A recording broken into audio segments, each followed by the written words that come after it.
Welcome to the DJNTV Room Chat, your space to unwind and talk shop. This episode is sponsored by MadeByDJs.com, innovative tools designed specifically by DJs for DJs. DJEventPlanner.com, the industry standard for streamlining your business and booking faster. And DJRequests.com, the easiest way to manage your dance floor's vibe in real time. Support the show by using our Amazon affiliate link at DJNTV.com/Amazon. Now, let's get into the mix.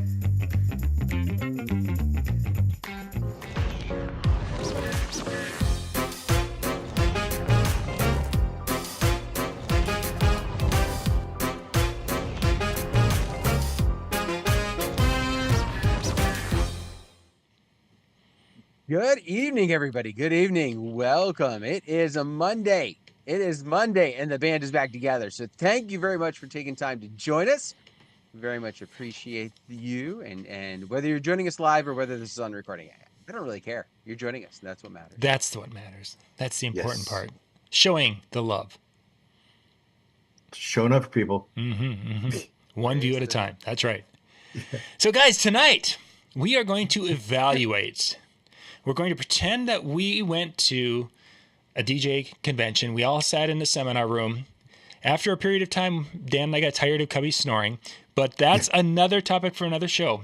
Instead, they gave us 10 potential things that a person could be, upgrades that a person could be looking at here for their DJ business. And what we want to do with tonight's show is we're going to go through those 10, and I want to see if this information would have been accurate. Would it be something that we would do, and we each are going to have our own opinions on this, or maybe we've already done it? And then secondly is, what would we use for criteria to evaluate if this is an intelligent move for our business or not? So I think this could be a cute little show for us tonight. If you're wondering what those 10 things are, if you look at the thumbnail of tonight's show, they're all 10 on the thumbnail. So it's like you give the system the list, and it'll make a nice little graphic for you. Yeah, there it is. So, guys, did you get a chance? Cubbie, did you get a chance to go run through the list? Man, I'm sorry. I had a pretty You were busy. So today. for Cubbie, this is going to be completely new, and he's going to be like taking notes because he would like, whoa, running water? You're kidding. You will get my honest opinion right now as it's happening because I had zero prep. So here we go. Alrighty. So the first one, guys, is the idea of upgrading to wireless DMX. And this is something, for a lot of us, we've been using. First, maybe we did the plug and play, maybe the on-off switches for a while, as we've evolved over the years. We get into some simple DMX and maybe some more elaborate DMX with the computer. But now it's time to cut some wires, is what the suggestion is. And is this something that you guys have had interest, or have you done this one? Cubbie? You're going to be on the spot first because you did not do your homework. I am just a plug and play guy. Okay. I got some great light. I got two lights that I use. One is a battery operated 4-bar from Color Key. Love it. It's an amazing light. Or I use my tubes from Chevet, and I enjoy both of those. And when when it's a slow dance, which I don't even play slow songs anymore, it's usually all gas, no brakes. It would be a solid color, so it's not like going, and when it's all fast songs, it's just kind of going with the music. So unfortunately, I am not a DMX guy. I am just a plug and play. And so that would be a complete no-go for you. Correct. Okay. Dan. So I recently switched over, and I've started using not to the extent I used to use like Show Express and like programming them out and everything, and I've now kind of gotten away from that, and I have Wolf Mix, and I've been using that with a wireless send to my lights to really step it up from what I had, because it's kind of like the idea of using a remote, right? Like to be able to like turn it on and then change it to a color, but it gives me a little bit of ability to kind of, I just feel like I have a little bit more control over what it's doing without having to cycle through a bunch of options just to get that one to go. So but you did kind of move to a wireless control system. Yeah. Sorry, I thought. I mean, because in my viewpoint, the remote is, like the remote that almost all of them are coming with now. That gives you that wireless control to a degree, just in a very minor setup. I haven't been wired. It's been years. Like the only thing I was ever wired on, I think, or the last one I had was like a 4-bar try, because that was like at the time they didn't have wireless, and even then, if I was running my uplights, I had a wireless like stick that I could put in the back of the try, and then I would run it. But the rest of the time, I would just run a cable because it was just one light, and it was like too much hassle for the wireless. Now, because I'm using the Wolf Mix, there's a power port off of it, and so I just stick it in there, and everything I have has the receivers already built in. Nice. And myself, I've used it before I get there though. Mikey Mike, thank you for being with us tonight out there in the chat room. Wireless DMX, I actually tried it about 10 years ago. Some of the early versions where you were, maybe, it would have been probably 10 years ago now. But where you had the little guy that you plugged into your transmitter, or as the transmitter, and then you had the receivers around the room. And we were having problems with, we tried it in a few spots, and we were having problems with it because we were all on that 2.4 gigahertz bandwidth, and there was interference and different things going on. And I wasn't familiar with how to fix that or alleviate that, and it scared me. So then I went back to wired when we would do the elaborate shows. So the reliability from that at that time was a concern. Now, this is coming from a guy who today, with most of his weddings, is running them full wireless, but he's using Bluetooth. Whether it's the combination with the uplights and the couple of floods and chasing. Yes, there's times where there'll be one of the lights might become disconnected, and you have to go and repair. It doesn't happen often, but it does happen, and no one really cares. No one really knows. But I think probably the biggest reason, and I think Cubbie kind of hit that point, unbeknownst to him, is that for most of our weddings that we do, because we're all three wedding DJs, a simple little light show is really all you need. And when to go into a DMX wireless thing and all the moving heads and such, which my boys do because they like that kind of stuff, it's not really needed for most of the things we do.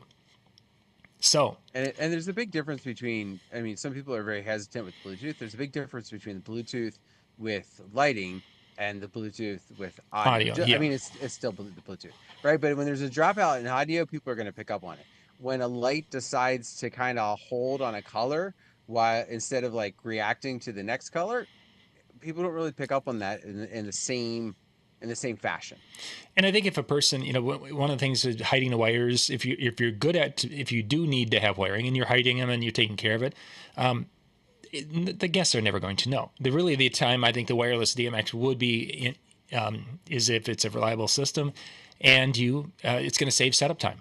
If it can save you a half an hour of setup time, that adds up from week or show to show to show. So for us, I think this one would be a bad upgrade suggestion.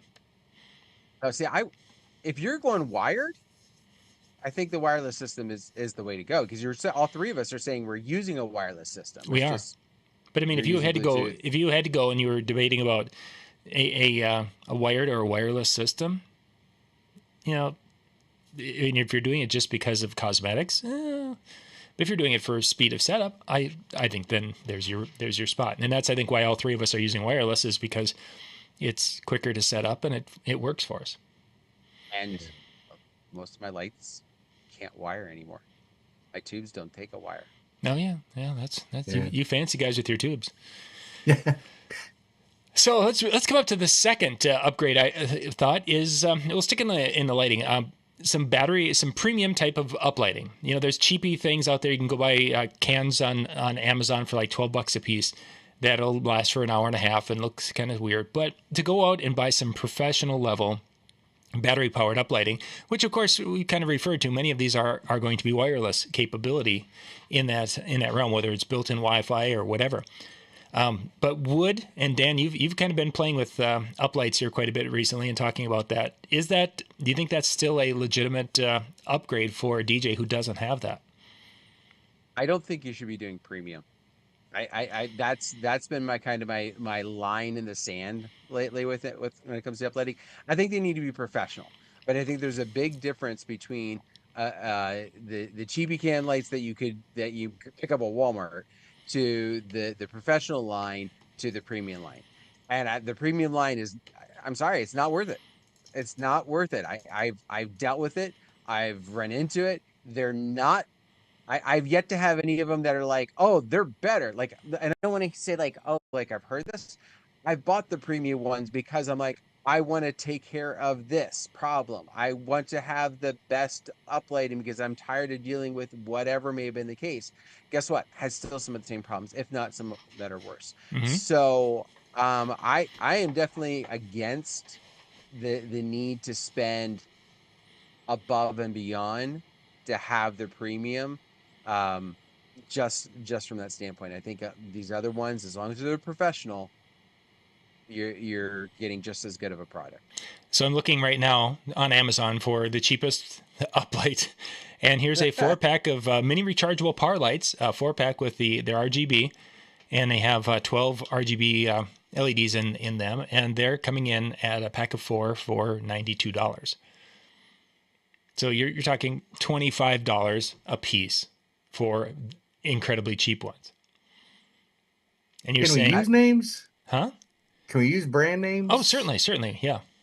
I'm with Dan. I don't think you need to go over and above it and do high end, but I use a Rockville wedge, and mine don't go out a lot, and they're not part of my package at all. If it's an add-on. Mm-hmm. So sometimes they get them, sometimes they don't, and because we do a lot of barns and such, it's just not a real big thing where I'm at. So I think they're like $99. So for $1,000, I could get 10 uplights, or $1,200, I get 1,200, or get 12 uplights and Yep. have a nice 12 of them, nice whole package. And the Rockville lights are just wireless. They're battery operated, wireless. They really last a really long time, honestly. Especially if you bring down the so it's not so bright. They'll Sure. last a whole lot longer. Mm-hmm. So I'm not promoting that manufacturer. I'm just saying that's the success that I've had. But I know when Dan bought some of his really high ends, he was like really disappointed with the problems that he was having because we were getting those texts. Remember, John? Mm-hmm. So I'm with Dan on this one that you can buy budget friendly and be fine with it. I think so. I mean, there might be a difference in the color quality, and Ben has talked about this on the shows, is that, some of the upper end ones have sometimes some LED colors that aren't available, or the LEDs are just a better, more consistent quality. We take Cubbie's 12 lights, and if we set them all to blue, you might see, if they were next to each other, that there could be different little variations of blue. Maybe one of them's a little bit richer blue. I mean, it's 10 feet apart, you wouldn't notice it. But next to each other, they would. Those are the types of small nuances Ben has talked about. Mikey Mike says that using Rockville stuff also. From my perspective, I'm using Chauvet uplights, but I'm using, again, back to the Bluetooth. They're not the most expensive ones. They're not the high end ones from Chauvet, but they do a fine job. Would I go and buy the $25 a piece ones? Yeah, probably not, unless I needed some disposable ones where I would basically throw them, I'm going to be doing it outside and it's going to get wet. Oh, well, I can spend $200 and get 8 of them around the outside of a tent, and if they all burn up in the course of the night, oh, well, they look good for a half hour. And that would be my time with that. Otherwise, to go and get some of the lights, again, getting back to what Ben has talked about, some of them that have lime, so you can create colors, or have an ultraviolet type of a whatever it was in there that will help make some colors you can't make. They're cool, but 9 chances out of 10, no one really knows the difference between a red that's backed off a little bit, or if there would be a true pink possible.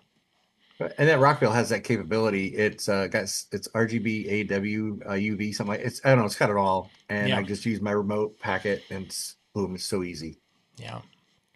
So if you don't have Apple lighting, it definitely could be an upgrade.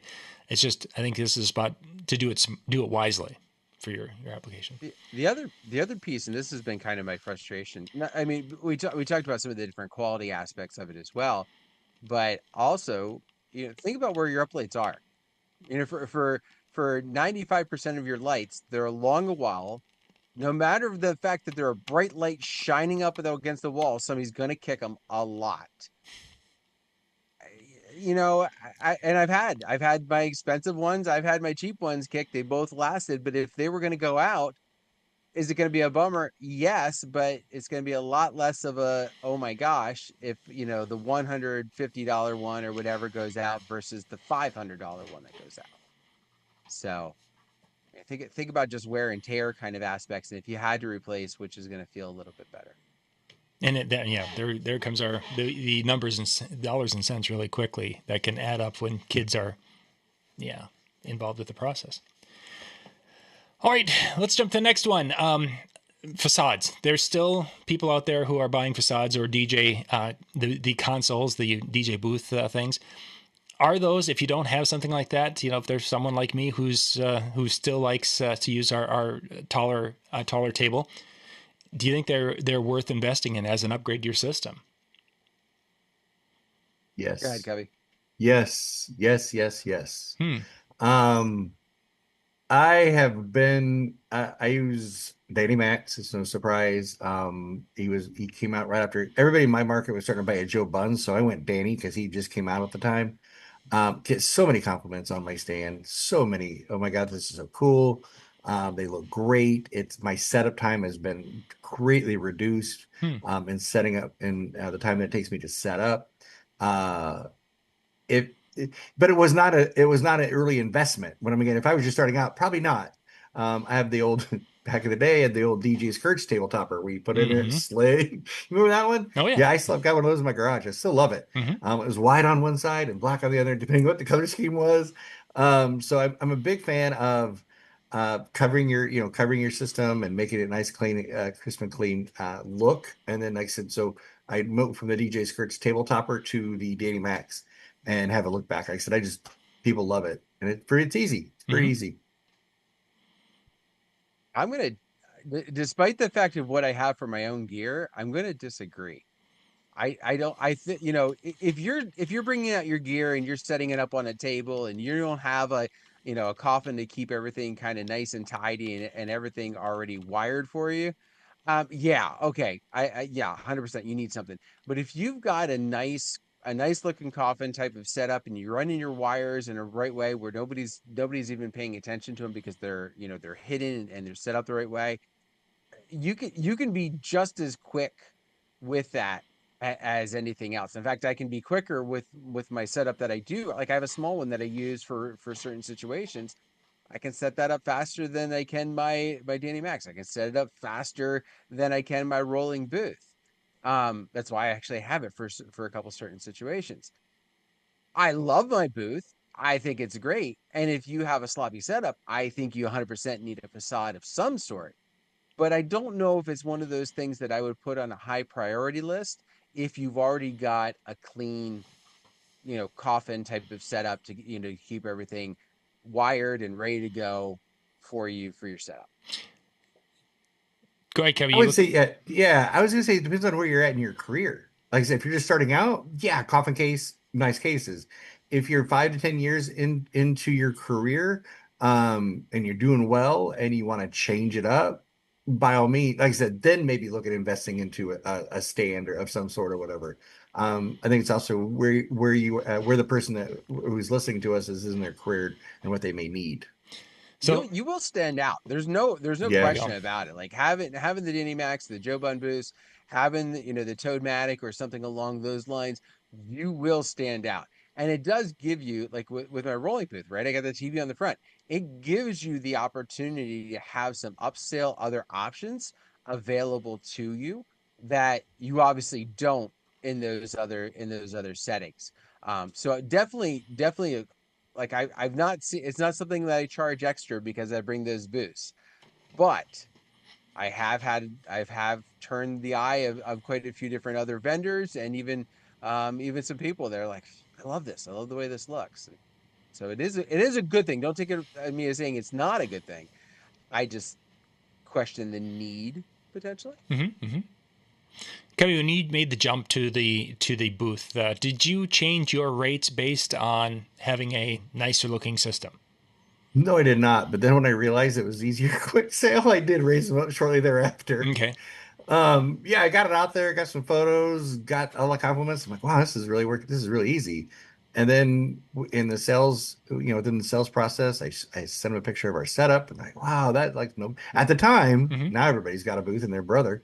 It was fairly unique and a great unique selling point, Sure. a USP. So I just like I said, I did raise my price based on that, but I'm like with Dan, I don't charge extra to break it out. Sure. Sure. And that becomes, as we're going through these things, really the uplighting possibly could be an upsell, but everything else would be basically more aesthetics for our systems. And I think those types of upgrades, if they're needed because you have an ugly system, then that's something to look at. But to do it and think that, oh, this is going to bring me more money, realistically, it's probably not. All right, let's jump to the fourth one here.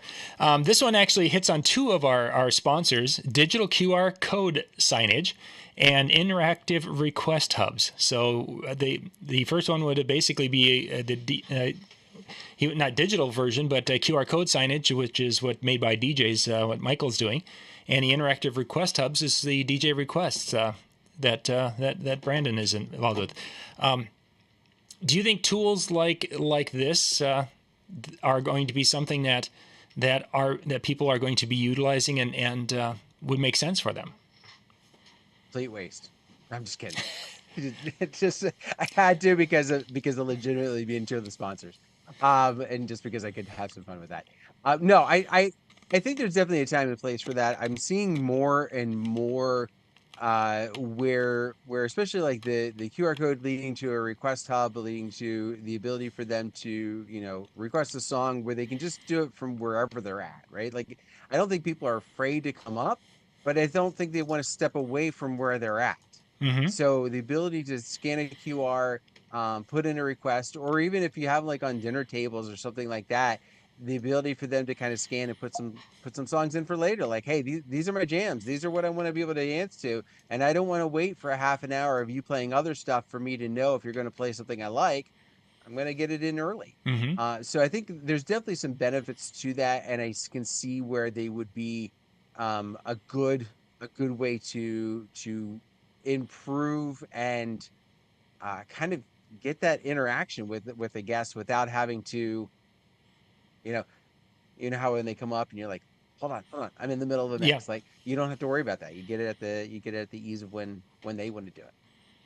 And I think I've seen it because when I'm doing the karaoke, and in that through the Carafun, there is QR codes. It's a big part that they can utilize. And then I've also created some QR stuff with that. When I first started using that just a couple of years ago, I'd have to give them the URL. I made a pretty link so that they would utilize that, and people would. But now, in the course of an evening, there's a dozen people you see will be up there with their phones taking a picture of a QR code on the corner of the screen. So I think it's becoming more of a thing that initially, maybe the younger people understood what that meant much more type of thing. But now there's people in their 40s and 50s that are up there happily clicking a QR code to get to a location. So I definitely think it's something that's coming on, at least in the rural areas. Cool. Let's move. Yeah, we're really going slow. Next one here is the ultra compact array systems. We all have played with them.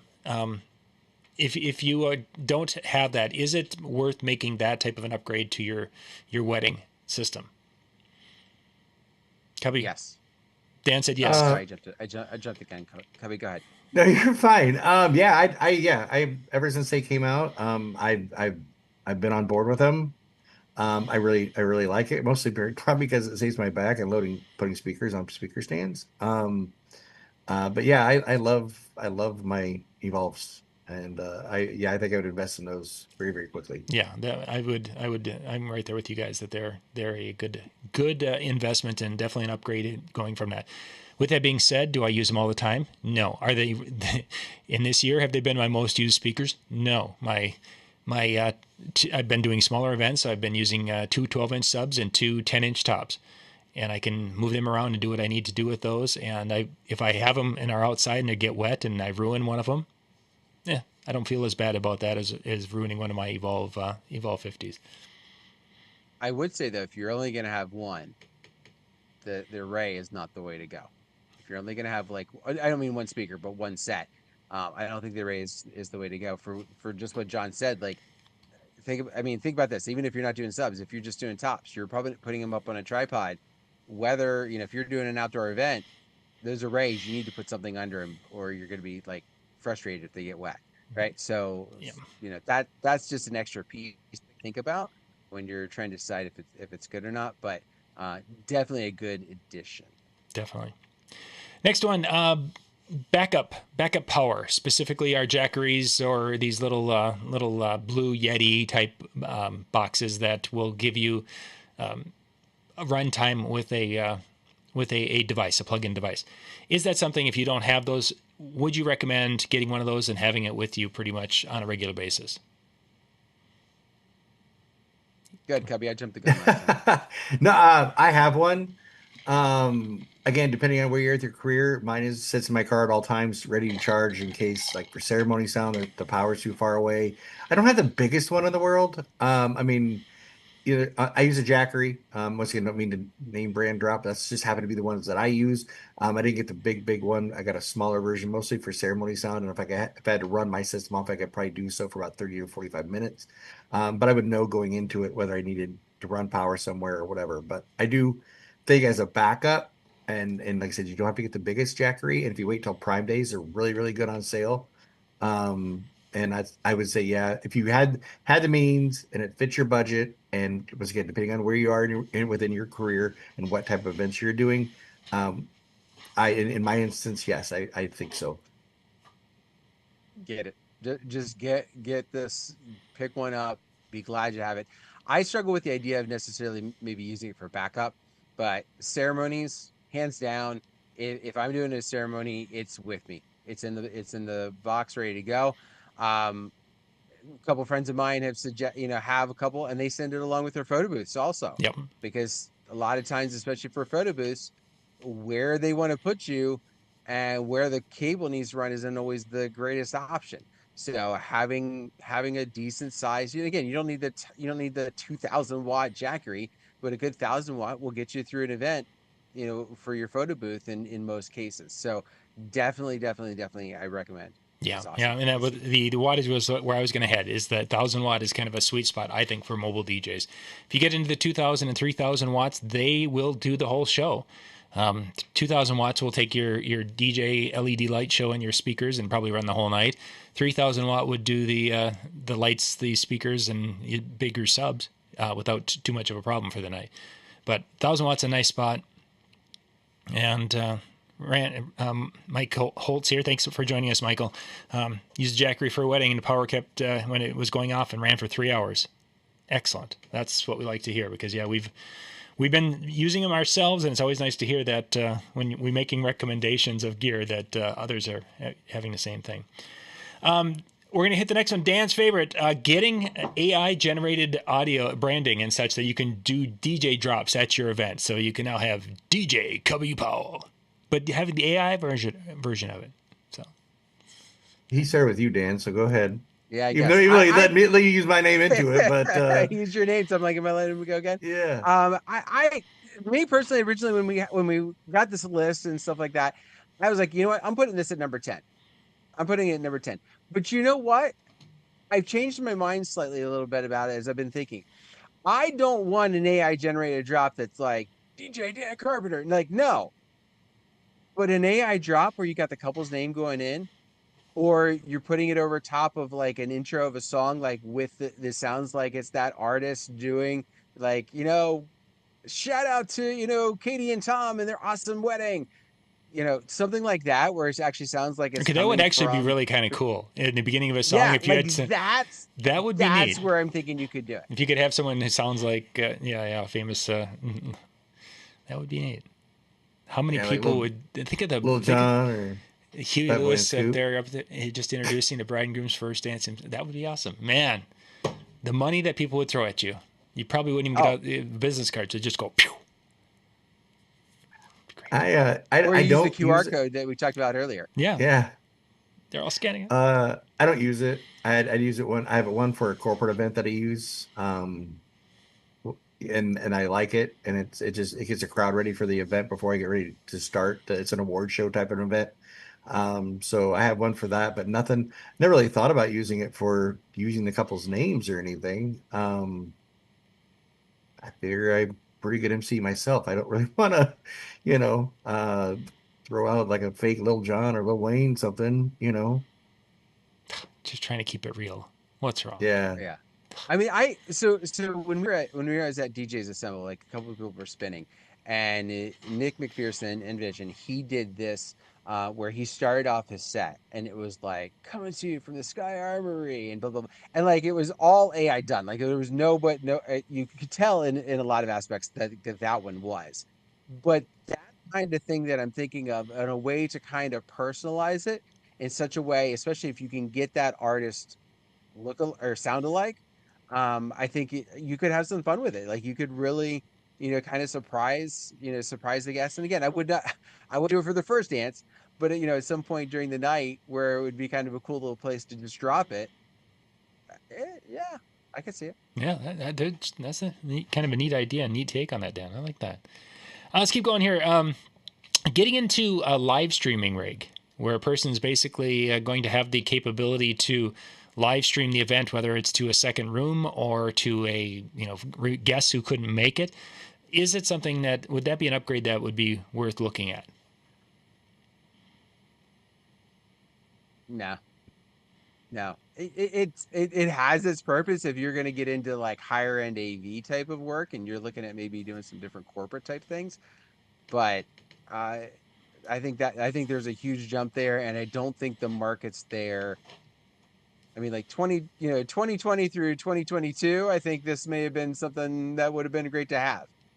2026, I think I've had a couple I don't think the return on investment is going to be there. And I would definitely agree with that, because cell phones have gotten to be so good. And yes, there've been multiple weddings that people are someone in the family is streaming to someone in Iraq, that's that's deployed. It's their tools are not as good as a professional system, but they're good and really good.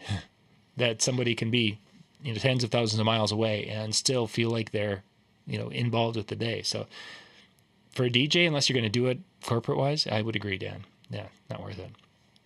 But you should have something for like the other aspect of that piece that was there was for the idea of capturing content.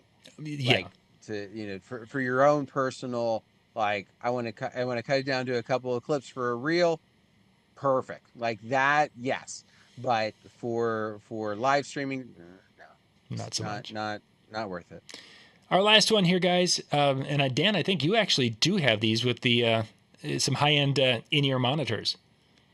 Cubbie, do you have some too? Yes. Okay, both of you guys do. God, I'm the only one that's an oddball.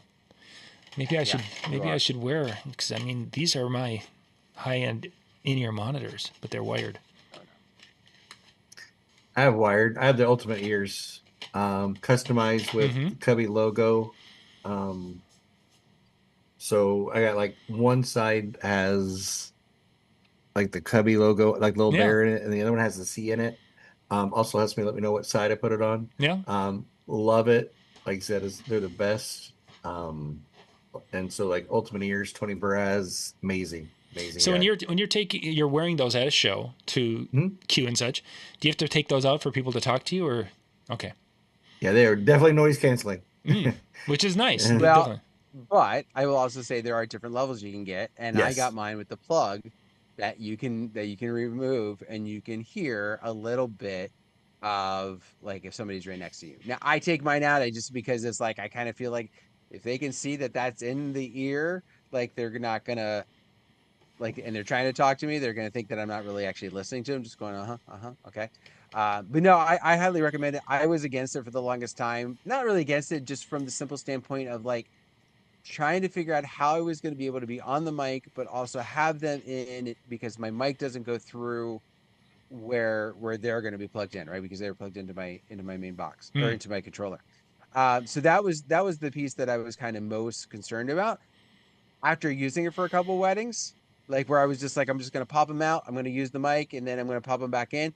I started getting a better flow, I know that's probably not ideal of what I should be doing, but I still feel that that gives me better protection for my hearing, which is ideally, yeah, this What's isn't going big to make part you of any this? money, but this is what you really need to do is save your hearing.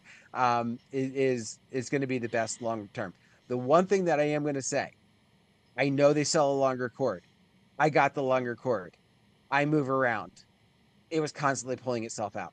So I highly recommend that you pick up a connection type of piece that can be in between your controller and your ultimate ears or whatever in ear monitor system you're using for that quick. Which one You did you can have, spend a Dan? lot of money on them, or you can spend a lower amount. I found actually probably a perfect set, Melanair. It's like $50, something like that. It's a low wireless transmitter, and it's small. Like I just throw it in my pocket. The other one hooks right into my board. It's light, it's rechargeable, and it's been a nice addition because now I can move. I can go halfway across the venue without ever having to worry about drop out. Um, so it definitely serves the purpose of being able to be behind the booth. Interesting. And you said it was which one again? Ultimate ears. Yeah, you're the ultimate ears, but as far as that wireless connection, Dan. Oh, Melanair. Okay. Melonare. It's like melon head, like you got. Yeah, melon head, and then it's like, I will say this. It was one of those funny things where like I was frustrated because I like to do split ear mixing, right ear, left ear, doing something different. A lot of the recommendations different people were making for this type of system was mono. So you're hearing either only the cue and you're kind of getting the room ambiance to try and match, or you're doing like they're just on top of each other. And I don't like that. I like the split ear. I blame MJ for it because he's the one who got me mixing that way.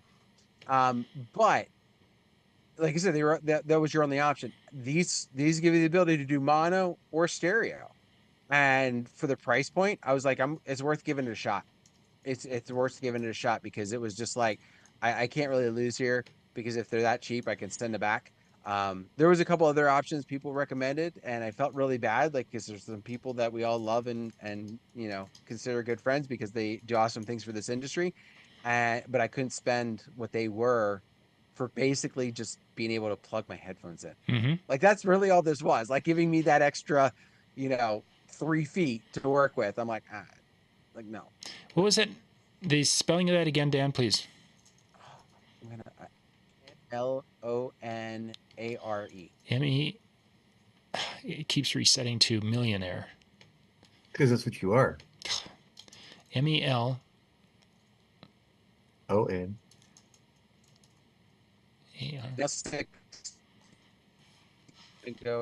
There we go. Now I have, and you don't have the ones that's XLR to XLR though. I think you froze on us. Because There we go. There we go. I found him. Yeah, I think Dan's internet is being unhappy with us. There we go. There's a link to some of their stuff. There we go. Yeah. So it's an 1/8 inch. So you don't need the 1/4 inch because again, you're doing into your controller output, right? Like it's for that purpose. Mm-hmm. Now here's the other thing, like that's talking about like your headphone type of setup. The other aspect is doing like in-ear monitors for wireless speakers. And I think that is another thing that for the in-ear monitor systems like the Sennheisers and for that is a great investment. It's not a cheap one, but it has made things so easy when I've got a weird setup for cocktail hour. I can put a speaker out there and run a wireless signal to it. My ceremony system uses one. Both my speakers are up front. I can be wherever I need to be, whether it's power reason or shade. I think that purpose for an in-ear monitor system is good too. Huge. Yeah, that's really a big one. The battery powered speakers and that were probably my biggest two. So now after we walked out of the seminar, now we're going to talk about legitimate, real things. In-ear monitor system, battery powered speakers. We're gonna get you hooked up. Yeah, there we are. Alrighty, guys, we should wrap it up. DJNTV.com/chill. The chill room, folks will be headed there in just a little bit tonight and, of course, tomorrow night. After generally around that 10 o'clock Eastern time frame, DJNTV.com/chill. And we will, let's see, next Monday. I think we're off next week, aren't we? Or are you guys? You're off. Because you're not available. Yeah, I'm off. So we'll have to see if you guys want to do a fun show where there's real things that are covered. We'll see. I've got to figure out my internet before I can apparently. Yeah, do you got a little glitchy with So- that. So why don't you wrap up the show and let's call it a night. And thank you guys. All right. Well, thanks everybody for tuning in. Hopefully you got some ideas if you're thinking about doing some upgrades and what you can kind of focus on and maybe what you might want to avoid. I don't know. But we do appreciate you either way. So hope you have a great night and we'll see you next time, whenever that might be. Good night, everybody.